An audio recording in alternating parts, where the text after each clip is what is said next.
The left went ballistic when it was discovered that George W. Bush was conducting warrantless wiretaping, listening to Americans' phone calls, reading their emails, virtually nullifying the Fourth Amendment, all under the auspices of the Patriot Act.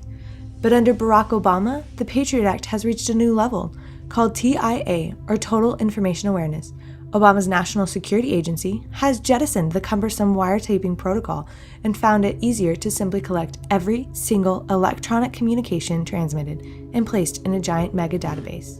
The Fourth Amendment, protecting us against unreasonable search and seizure that the left screamed bloody murder about, doesn't apply. With all of the left's cries of the fascist George W. Bush, they are eerily silent with their Lord and Savior, Barack Hussein Obama. The Obama administration is planning a secret ribbon-cutting ceremony in September with the flagship mega database, the Utah Data Center in Bluffdale, built by an army of 10,000 construction workers. The 1 million square foot facility is so massive that it can be stored every single electronic communication for the next 100 years, and still have room to spare.